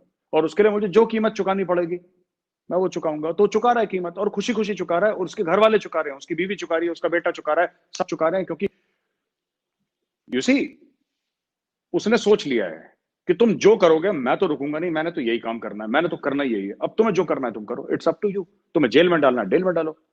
लोग इतने परेशान हो गए थे जब अर्नब को ले जा रहे थे अचानक वहां से, जो क्वारंटाइन एरिया से वो तलोजा जेल ले जा रहे थे उसको, तो लोगों को ये लगा कि बीच में कहीं उसको मार ना दें, उसको एनकाउंटर ना कर दें। मेरे पास कितने मैसेजेस आए। मैं अर्नब का फोन तो था नहीं उसके पास, मैं कैसे संपर्क करता, मैं किस तरीके से कांटेक्ट करता। लेकिन मुझे भी घबराहट तो हो रही थी कि यार कुछ करना चाहिए, ये लोग करना दें। फिर मुझे लगा नहीं, ऐसा नहीं करेंगे। तो हमारे जो जर्नलिस्ट थे, जो हमारे हमारे ये रिपब्लिक भारत के खास तौर से वहां पे जर्नलिस्ट थे, उन लोगों ने पीछा करा जर्नलिस्ट ने, और वो पीछे भागे। और तो हर समय कैमरा की नजर में तो वो कुछ कर नहीं पाए। अब वो जेल के अंदर अर्नब को डाल दिया, तलोजा जेल के अंदर। अब डाल दिया अर्नब को जब जेल के अंदर, तो उसके बाद फिर वो अलग अलग जगह रिफ्यूज हुई। फिर सुप्रीम कोर्ट ने जो बोला, आइकॉनिक जजमेंट है सुप्रीम कोर्ट की। सुप्रीम कोर्ट ने बोला भाई आप, अगर आपको नहीं पसंद है, वही तो मैं बार बार कहता हूँ लोगों से, तुम्हें नहीं पसंद है अर्नब गोस्वामी, तुम देखते क्यों? और ये लोग इतने बेवकूफ हैं जो अर्नब को अपोज करते हैं, ये देखेंगे भी अर्नब की शो, या अर्नब की शो देखते भी हैं, फिर अर्नब को, रिपब्लिक को गाली भी देते हैं, और अगले दिन फिर 7 बजे पूछता है भारत, टीवी खोल के बैठ जाएंगे उसके सामने। अरे तुम्हें अर्नब नहीं पसंद है ना, उसकी शक्ल नहीं पसंद है, मत देखो उसको। अर्नब तुम्हारे घर गया था हाथ जोड़ के कि भाई साहब आ जाओ, ये देखेंगे फिर। तो ये इन लोगों का, you can't do anything about such people. वो अपने काम पे लगा हुआ है। मेरी कल भी उससे मुलाकात हुई थी अर्नब से, तो वो लगा हुआ है अपने काम पे। परसों मिला था मैं, कल नहीं मिला था, परसों मिला था। वो अपने काम पे लगा, वो नहीं रुकने वाला आरिफ साहब। अच्छा, मेजर साहब, सरहद के उस पार चलते हैं। एक वहां पे जमात है पीटीएम। आपने देखा होगा कि पख्तून को पाकिस्तान की पंजाबी आर्मी ने हमेशा यूज किया। इवन 1948 में जेएनके में भी इन्फिल्ट्रेशन पख्तूनों के जरिए करवाई गई। अफगान वॉर में पख्तून टेररिस्ट भी पख्तून था, मर भी पख्तून रहा था, और पंजाबी आर्मी डॉलर लूट रही थी। पीटीएम की सूरत में एक पख्तून रिवाइवल हुई है। आप किस तरह इसको देखते हैं? क्या ये reunification of Pakhtun belt across Durand line आप देख रहे हैं होता हुआ? ये कहां जाएगी पीटीएम? आरिफ साहब, एक तो मैं पीटीएम को देख के बड़ा सरप्राइज हूँ। मुझे ना बात समझ में नहीं आती, क्योंकि पठानों पे कोई राज नहीं कर पाया। थोड़े समय के लिए उस एरिया पे राज था, जब महाराजा रंजीत सिंह जी थे। पठानों पे तो कभी, पठानों ने तो सोवियत रशिया को उससे भिड़ गए, सोवियत रशिया से भिड़ गए। पठान भिड़ गए आपके अमेरिका से भिड़ गए। तो जो पीटीएम है, PTM is a totally peaceful movement. अब ये दूसरी बार हम देख रहे हैं, एक तो वो फ्रंटियर गांधी थे, खान अब्दुल गफार खान, जिनके वो खुदाई खिदमतगार थे और ये सब लोग थे, तो वो हमने देखा कि पठान पीसफुल है। तो ये सबसे बड़ा कॉन्ट्रडिक्शन जो मुझे लग रहा है, कॉन्ट्रडिक्शन नहीं कहूंगा बट है भी कॉन्ट्रडिक्शन, विरोधाभास जिसको हिंदी में कहते हैं, कि पीसफुल पठान हम देख रहे हैं क्योंकि वहां पे वायलेंस नहीं हुआ पीटीएम की रैलीज में ना। वो मंजूर पश्तीन है, वो तकरीर करता है, लाखों लोग इकट्ठा हो जाते हैं। पर देखिए एक बात तो मैं मानता हूं, और आरिफ साहब आप भी मानेंगे, ड्यूरेंट लाइन जो है ये फेक है। ड्यूरेंट लाइन फेक है। जो ग्रेटर पश्तूनिस्तान की बात करते हैं, चाहे वो इस तरफ हो चाहे वो उस तरफ हो, ड्यूरेंट लाइन के वेस्ट में हो, ड्यूरेंट लाइन के ईस्ट में हो, right, whether it is Khyber Pakhtunkhwa और वेदर इट इज अफगानिस्तान, ये हैं कल्चरली एक ही हैं लोग, ठीक है। They are one people and Durand line was created by the British, it is a fake line. और मैं बता रहा हूं, ये जो पाकिस्तान कहता है ना कि यार तालिबान अगर आ जाएगा वहां पे, इख्तिदार में आ जाएगा काबुल में, तो कुछ फायदा, तालिबान भी नहीं मानता ड्यूरेंट लाइन को। तालिबान 24 घंटे राज नहीं कर सकता जिस दिन ये बोलता है कि वी एक्सेप्ट ड्यूरेंट लाइन। तो पाकिस्तान को लग रहा है कि अभी तो ठीक है, हम इंडियन एम्बेसी पे हमला करवा दें और अमेरिकन पे हमला करवा दें, पैसे लूट दें, कल की कल देखेंगे, कल की कल नहीं देखेंगे। अगर तालिबान ने भी राज करा, Taliban cannot accept Durand line. ये सबसे बड़ी इनकी जो एक्लीज हील है, जो सबसे बड़ी दुखती रग है, यही है। जो बॉर्डर है Durand line between Afghanistan and Pakistan, ये सब, ये जो पश्तून तहफ़्फ़ुज़ मूवमेंट है, ये कभी ये लोग अग्री नहीं करेंगे। और पश्तून तहफ़्फ़ुज़ मूवमेंट का साहब, आप जलालाबाद से लेकर काबुल, कंधार, कहीं पर भी जाइए, पश्तून तहफ़्फ़ुज़ मूवमेंट का बच्चा बच्चा जानता है, वाकिफ है उससे, बच्चा बच्चा सपोर्ट करता है। ये बहुत बड़ी बात है। और मंजूर पश्तीन की उम्र क्या है? अभी तो कुछ भी नहीं, बच्चा ही सा है मंजूर पश्तीन, छोटा सा ही तो है। उसकी क्या उम्र है? एक अकेले बंदे ने ऐसा बिल्कुल, जिसको कहते हैं ना ट्रक की बत्ती के पीछे लगा रखा है पूरी पाकिस्तानी आर्मी। और आप बिल्कुल ठीक कह रहे हैं। आप ये तो छोड़ दीजिए, 1979-89 के बीच में जो वहां पे लड़े, जो यहां से गए लड़ने के लिए, पाकिस्तान से भी पठान थे, राइट। जो 47-48 में इंडिया आए कबाली, वो पठान थे। जो इन्होंने शुरू में 90s में जो कश्मीर में भेजे थे पठान भेजने के लिए, वो अफगान, वो पठान थे। तो ये तो, जब इनको लगता है कि हम कुछ ऐसा करें जिसमें कि किसी और का बच्चा मरे, ये पठान को भेजते हैं। पाकिस्तानियों की बात कर रहा हूं। पंजाबी फौज डॉलर लूटती है, और जब जब भी पंजाबी फौज, पाकिस्तानी पंजाबी फौज लड़ी है, उसने मार खाई है, इनकी बहुत बुरी पिटाई हुई है। ये जब भी हीरो बनते हैं मार खाते हैं। ये एक सबसे बड़ा जो हीरो है पाकिस्तान का कारगिल वॉर का, उसका नाम है कैप्टन कर्नैल शेर खान, जिसको पाकिस्तान का जो हाईएस्ट गैलेंट्री अवार्ड है, उसको एक इंडियन ब्रिगेडियर के रिकमेंडेशन पे मिला था। उस ब्रिगेडियर का नाम है ब्रिगेडियर एमपीएस बाजवा, जो कि वहां पे जब टाइगर हिल पे चढ़ाई हुई थी, तो he saw this young officer fighting, and जब वो ऑफिसर मरा, यानी कि कप्तान कर्नैल शेर खान जब मारा गया इंडियन आर्मी के थ्रू, 8 सिख ने मारा था, 8 सिख रेजिमेंट ने मारा था, तब वो जब बॉडी लेकर आए तो उसको पता लगा कि ये तो ऑफिसर है, और देखा कि कितनी बहादुरी से अकेले लड़ रहा था। तो उस इंडियन ऑफिसर ने उसका रिकमेंडेशन उसकी जेब में डाला कि आपको ऑनर करना चाहिए, ये तो, इसका नाम सिर्फ शेर खान नहीं है, ये है शेर का बच्चा, और वो भी खान था, वो भी खान था, वो भी पठान था, जो कारगिल में जो शहीद हुआ अपने देश के लिए, अपनी कौम के लिए, अपने मुल्क के लिए। और जिन लोगों ने उसकी बॉडी लेने से मना करा, वो पंजाबी पाकिस्तानी थे। तो पंजाबी पाकिस्तानियों का किरदार ही यही है, इधर से पैसे ले लो, 2 रुपए यहां से ले लो, इसको झूठ बोल दो, ये सब। लड़ता तो पठान है इनके लिए। सर, अफगानिस्तान के बारे में एक सवाल है, लेकिन इससे पहले चूंकि आर्मी की बात निकली, तो मैं आपसे एक एज ए सोल्जर आपसे एक सवाल करूंगा कि आपने आर्मी में, इंडियन प्रोफेशनल आर्मी है उसमें काम किया है, आपने कई बार ऐसी पाकिस्तानी आर्मी को भी वॉच किया होगा। आप as a professional soldier Pakistan की आर्मी को कैसे देखते हैं? क्योंकि अक्सर मैंने देखा है कि इंडियन जो फौजी हैं वो तारीफ करते हैं कि पाकिस्तान की आर्मी अच्छी है, लेकिन हमारे पापा जॉन्स वाली आर्मी को आप कैसे देखते हैं? आरिफ साहब, कर्नल एंड बिलो, मैं आपको एक लाइन में पाकिस्तानी आर्मी का पूरा किरदार बता देता हूं, कैरेक्टर, चरित्र बता देता हूं। Colonel and below highly professional, brigadier and above to chief of army staff, highly corrupt. अगर कोई ये बोले, आरिफ साहब, अगर कोई ये बोले कि पाकिस्तानी आर्मी को काम नहीं आता तो आर्मी झूठ बोल रही है, तो वो आदमी झूठ बोल रहा है। पाकिस्तानी आर्मी को काम आता है, इट इज जस्ट दैट जो बटालियन लेवल पे, इन्फेंट्री बटालियन लेवल पे उनका I think lieutenant colonel command करता है इन्फेंट्री बटालियन, वो लेफ्टिनेंट कर्नल और उसके जवान, उनकी ड्रिल्स आप देख लीजिए, उनका फायर डिसिप्लिन देख लीजिए, जब वो पेट्रोल में जाते हैं वो उनका, हम लोग तो क्या दो चार चीजें ही तो देखते हैं हम लोग की, उनकी बेरिंग देख लीजिए, उनका टर्नआउट देख लीजिए, उनका टैक्टिकल मूवमेंट देख लीजिए, उनका सब देख लीजिए at the battalion level, colonel and below, very professional. पर brigadier, major general, lieutenant general, chief of army staff, जो उनके टॉप रैंक्स हैं, they are a highly political, be highly corrupt and three all of them want to leave Pakistan. सब के सब इनके brigadiers ऊपर सब चाहते हैं कि जल्दी से जल्दी पाकिस्तान छोड़ें, डुअल पासपोर्ट लेके। आपने पाकिस्तान का फायदा उठाया, आपने कोई पब्लिक सर्विस नहीं करी, आपने पाकिस्तान का फायदा उठाया। पापा जॉन की आपने बात करी, आपने पापा जॉन की बात करी, वो है किधर? आसिम सलीम बाजवा जो है वो है किधर? वो अमेरिका भाग गया। और बड़े पाकिस्तानी उसके ऊपर वो कर रहे थे, बड़े आंसू बहा रहे थे कि साहब, मेजर साहब, आपने गलत बात बोल दी, हमारे जनरल साहब हैं वो और बड़े हम काबिल एहतराम हैं और उन्होंने पाकिस्तानी फौज ये है वो है। उसने इनके पीछे लात मारी, उनको बोला बाय बाय बेटा, मेरे पास, मैं अपना पिज्जा बेचूंगा कि तुम लोगों के मुंह लगूंगा?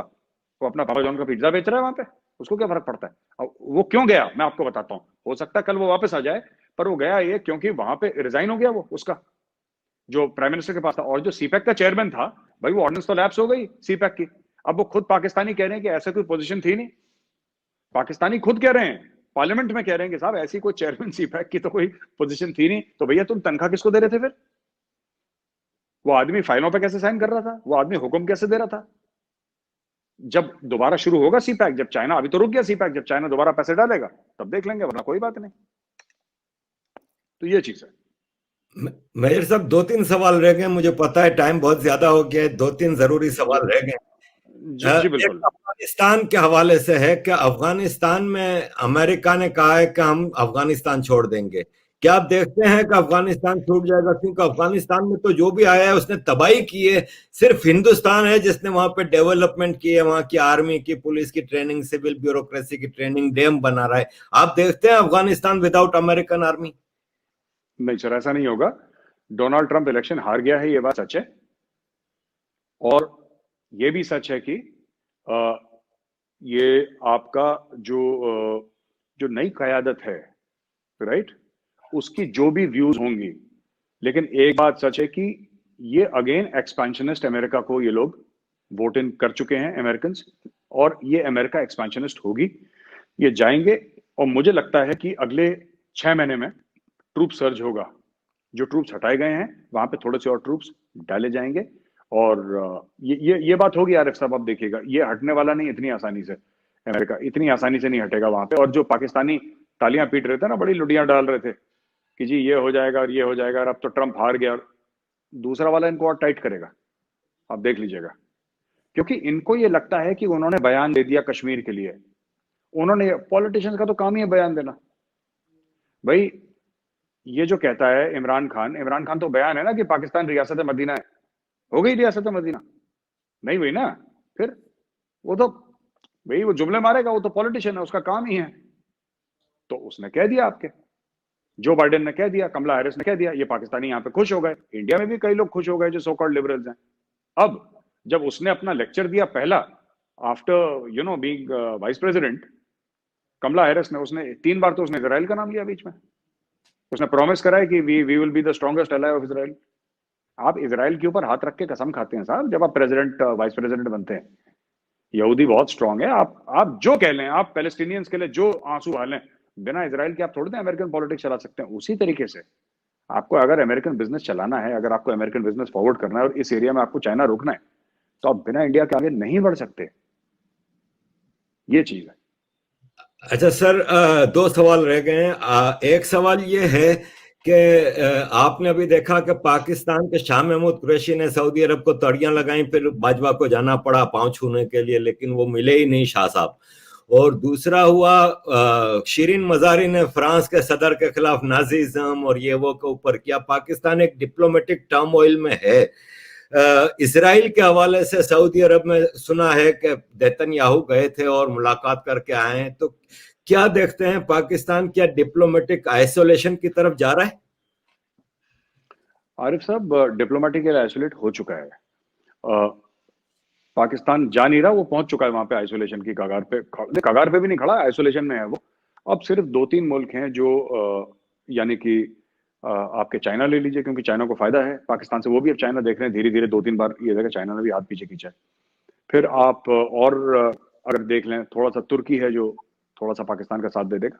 लेकिन ज्यादातर मैं आपको बताता हूं, इसमें साफ सीधी बात यही है आरिफ साहब की ये जो पूरा मामला है ना पाकिस्तान के, शिरीन मजारी ने ये बोल दिया, नाथसिज्म की बात कर दी।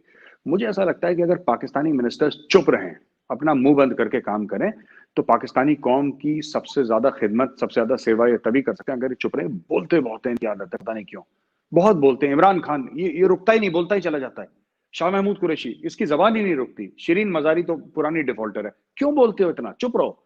से something when you have something to say. If you don't have anything to say nothing, चुप रहो। ये सिंपल सी एक अपनी पॉलिसी होनी चाहिए किसी भी मुल्क की। ये आपने एक बात बताइए, आपने बोल दिया फ्रांस को कि नाजीज्म वगैरह, उसे क्या हासिल हो गया आपको? फ्रांस नाजी हो गया? नहीं हुआ ना। अब क्या होगा? अब क्या होगा नेक्स्ट? कि जैसे सऊदी अरेबिया ने आम पाकिस्तानियों को तंग करना शुरू कर दिया है, अब वहां पे जो पाकिस्तानी आएंगे उनको तंग करना शुरू कर देगा। आपके रेमिटेंसेस पे फर्क पड़ेगा। वहां पे तो खैर फिर भी डेमोक्रेसी है, इतने खुलेआम तंग नहीं कर सकते, चुपचाप ही करेंगे तंग। जितने भी अरब शेखडम्स हैं उन्होंने तो बोल दिया निकालो, अब वो टाइट कर रहे हैं। तो मुझे लगता है ये फेलियर ऑफ फॉरेन पॉलिसी भी नहीं है पाकिस्तान की, ये किसी किस्म का ये पता नहीं क्या ड्रग एडिक्ट्स हैं ये लोग के। अजीब सा बिहेवियर है, मुझे समझ में नहीं आता है बिहेवियर कि कोई अपनी कौम के खिलाफ इतना कैसे हो सकता है। जब शिरीन मजारी ने अपना मुंह खोला था या ट्वीट करा था कि शिरीन मजारी साहिबा ने ये रियलाइज नहीं करा था कि पाकिस्तान को कितना नुकसान पहुंचा रहे हैं लोग। अगर आपको ऐसा लगता है कि फ्रांस में कुछ ऐसे कार्टून बने हैं, प्रॉफिट साहब की गुस्ताखी हुई है, तो आप उनके साथ डिप्लोमेटिकली इंगेज करें। आप उनको बोलेंगे साहब हमारी हमारी जो दिल आजारी हुई है और मुसलमान इस चीज को अप्रिशिएट नहीं करते, इससे और मामला बिगड़ेगा दो मुल्कों के बीच में। एक एक तरीका होता है। देखिए, फ्रांस की एक अलग फिलोसफी है। हम फ्रांस को ये नहीं कह सकते कि तुम सही हो कि गलत हो, ठीक है? तो पाकिस्तान को उसके साथ एंगेज करना चाहिए। आपके जो इंटेलेक्चुअल्स पाकिस्तान में है अभी भी लोग, there are people who are intellectual people, आप उनको भेजें, आप उनकी सिविल सोसाइटी के साथ एंगेज करें। एक तरीका होता है। आपने ट्वीट कर दिया कि तुम नाज़ी हो, अच्छा फिर क्या हुआ? तो हुआ क्या उससे? एंड रिजल्ट क्या निकला? ठीक है, डिलीट करनी पड़ी। हाँ, वो देखिए अब उसकी इज्जत पहले भी नहीं थी, तो डिलीट करके वो फर्क तो पड़ा नहीं। लेकिन मैं ये कहना चाहता हूं कि अगर किसी ने जैसे प्रॉफिट साहब के खिलाफ भी कुछ बोला है, तो आप जरूर उनको एक डिप्लोमेटिक तरीके से काउंटर करिए। आप उनके साथ बातचीत करिए, आप बोलिए साहब ये गलत चीज है। अगर फ्रांस में ठीक है फ्रीडम ऑफ एक्सप्रेशन है, लेकिन हमारी ये राय है कि इतना नहीं होना चाहिए, एक लेवल तक होना चाहिए। और यू नो ठीक है, फ्रांस आपसे अग्री करे ना करे, मैं अग्री करूं आप अग्री करें ना करें, लेकिन एक बातचीत का सिलसिला दो मुल्कों में जारी रहना चाहिए, ठीक है? वरना अगर आप बिल्कुल ऐसा बोल देंगे तो फिर फ्रांस को देखिए, फ्रांस को तो पाकिस्तान से कोई लेना देना नहीं है। फ्रांस 2 कदम पीछे हट जाएगा। अच्छा, आप पूरे यूरोप से कट लेंगे, क्योंकि देखिए बात क्या है कि ज्यादातर यूरोपीय मुल्क ऐसे ही हैं। फ्रांस थोड़ा ज्यादा है, पर ज्यादा यूरोपियन मुल्क वैल्यू सेम ही है ना सबके वहां पे लगभग। आप किस किस को आप सर पे चढ़ाएंगे? नहीं, it's not going to happen. ये पाकिस्तान के साथ बुरा ही होगा इस चीज को लेकर। वैसे ही जैसे आप देख रहे हैं कि चाइना ने इतना ह्यूमिलिएशन किया इस्लाम का, फ्रांस ने तो कुछ नहीं किया। चाइना में कुरान तो जलाए गए, चेंज हो रहा है कुरान, मस्जिदें टॉयलेट में तब्दील कर दी, मुसलमानों को खंजीर खिलाया जा रहा है, सब कुछ है। तो उस पर तो आपकी बोलती बंद है, लेकिन आप फ्रांस के लिए फौरन ट्वीटें करते हैं। आपकी बात सही है। चाइना के हवाले से मेरा सवाल है सर, क्या आप किस तरह देखते हैं ये जो चाइना की एक्सपेंशनिस्ट मूवमेंट है, इंपीरियलिस्टिक डिजाइन्स हैं, जैसे सीपेक है, वन बेल्ट वन रोड है, दुनिया की इकोनॉमी पे आना, आप इस सीपेक का क्या फ्यूचर देखते हैं और चाइना का क्या फ्यूचर देखते हैं कि after Chinese virus China expose हो चुका है, आगे आप देखते हैं कि इसी तरह एक्सपेंशन होगी चाइना की, या अब दुनिया चाइना को कंटेन करेगी? मुझे लगता है आरिफ साहब, एक्सपेंशनिज्म चाइना की थोड़ी सी स्लो होगी, क्योंकि चाइनीज वायरस से चाइना काफी हद तक एक्सपोज हो चुका है। कोविड-19 या कोरोना वायरस से बहुत एक्सपोज हो चुका है चाइना, पहली चीज। अब वो शर्म लिहाज नहीं रह गया कि चाइना को बोलना कि हाँ चाइना से आया था वायरस, क्योंकि लोगों ने सफर, एक झटका सबको चाहिए होता है ना, झटके के बाद ही आदमी सोचता है, वैसे तो खुली गाड़ी में चलता रहता है। पहली चीज तो ये। दूसरी बात यह है कि इंडिया ने भी आंखें दिखाना शुरू कर दिया है। और तीसरी चीज है कि अभी जैसे क्वाड हो गया है अपना, जिसमें अमेरिका, यूएस, ऑस्ट्रेलिया, जापान और इंडिया, इनकी नेवी साउथ चाइना सी के एरिया में पूरी एक्सरसाइज कर रही है, जो मेजर ट्रेड रूट है। तो ऐसी 4-5 चीजें हुई हैं पूरी दुनिया में, लेकिन सबसे चीज अगर कोई माने मेरी बात, अगर सबसे बड़ा कोई अगर काम करना है चीन को रोकने के लिए, तो ये सब नहीं है। आपको चाइना में जो प्रो डेमोक्रेसी मूवमेंट है उनको हवा देनी है। आपको चाइना को अंदर से तोड़ना होगा। और फिर मैं वही चीज कहूंगा कि जैसे हांगकांग में चल रहा है ना, हांगकांग एक मॉडल है आपके सामने।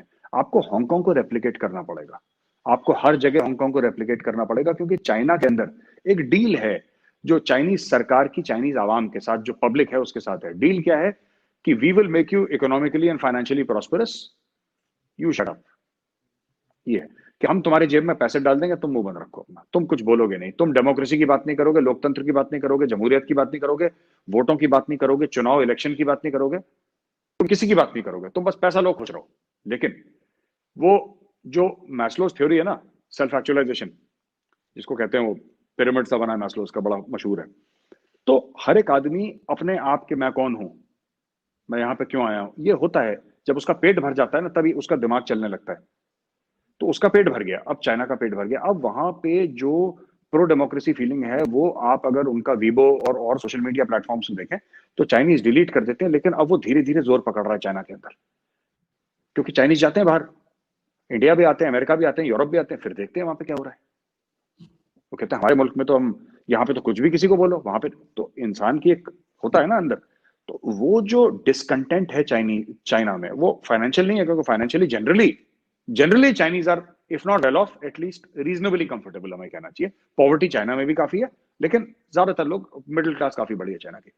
इसमें हमें एक बात ये सोचनी होगी आरिफ साहब की, अगर हमें चाइना के नकेल कसनी है तो चाइना में प्रो डेमोक्रेसी मूवमेंट्स को आपको हवा देनी पड़ेगी। उसमें भी आपको 3 काम करने पड़ेंगे। नंबर 1, आपको इंडिया में एक फौज खड़ी करनी पड़ेगी। व्हेन आई से फौज, आई डोंट मीन आर्मी। आपको सिविलियन बच्चे खड़े करने पड़ेंगे जो चाइना में रहकर आए हैं, जिनको चाइनीज बोलनी आती है, जिनको आप चाइनीज कल्चर के बारे में सिखाएं। ठीक है, आपके पास एक पूरी टीम होनी चाहिए 500,000 लोगों की, जो कि ज्यादा मुश्किल नहीं है। उसके बाद आप चाइना के बारे में स्टडी ग्रुप्स बनाएं, राइट। चाइना में डेमोक्रेसी में क्या क्या प्रॉब्लम है, दुनिया में, यूरोप, अमेरिका में, इसको हर जगह आप जाएं, हर स्टेट कैपिटल में आप सेमिनार करें, वेबिनार करें। और सबसे बड़ी बात है कि आप चाइना के अंदर डिसअफेक्शन लाएं। चाइना के अंदर आपको प्रॉब्लम करनी पड़ेगी। जब चाइना अभी बाहर सोच रहा है ना, चाइना की नजर बाहर है, इंडिया की तरफ है, ताइवान की तरफ है, अमेरिका की तरफ है, जापान की तरफ है, इधर भी बढ़ रहा है, इधर भी बढ़ रहा है। क्यों? क्योंकि चाइना अंदर से सेफ महसूस कर रहा है अपने आप को, छोड़ के हांगकांग। हांगकांग अलग है थोड़ा सा ना, मेनलैंड चाइना से दूर है थोड़ा सा, ब्रिज पार करना पड़ता है, तब आप हांगकांग एयरपोर्ट से उतर के तब आप फिर मेनलैंड चाइना जाते हैं ड्राइव करके, है ना। लेकिन अगर आरिफ साहब आपको ये देखना है कि साहब आपको अगर चाइना को मारना है, तो सबसे पहले चाइना के अंदर आपको खलबली पैदा करनी पड़ेगी। जिस दिन चाइना के अंदर खलबली पैदा हो गई, ये चाइना की जो आपने एक्सपेंशनिज्म की बात करी ना, तभी चाइना की एक्सपेंशनिज्म रुकेगी, वरना नहीं रुकेगी। जिस दिन चाइना के अंदर खलबली हो गई, ये सारा ड्रामा रुक जाएगा overnight. CPEC we pack सब झोले में बांध के वापस चाइना ले जाएगा। क्योंकि जब घर पे आग लगी रहती है ना, फिर बाहर किसी से लड़ता नहीं है आदमी, पहले घर की आग बुझाने के फिराक में लगता है। तो घर पे आग लगाओ ना लगाओ, चाइना को हरकत में ले आओ घर के अंदर थोड़ा सा। मेजर साहब बहुत खुल के बोलते हैं आप, और सच बोलते हैं। Thank you very much. मेरी दुआ है कि आपकी ये जबान कायम रहे, क्योंकि आप इंसानियत की बात करते हैं। मेरी कोशिश है कि कोरोना से हमारी जान छूटे, तो मैं कुंभ के मेले में मार्च के महीने में भारत आऊं, आपसे मिलने की एक बड़ी ख्वाहिश है। Thank you very much. बिल्कुल सर, बहुत बहुत स्वागत है आपका, बहुत बहुत स्वागत है सर, बहुत बहुत स्वागत है। Thank you sir, so kind of you. जय हिंद सर, जय हिंद। जय हिंद सर।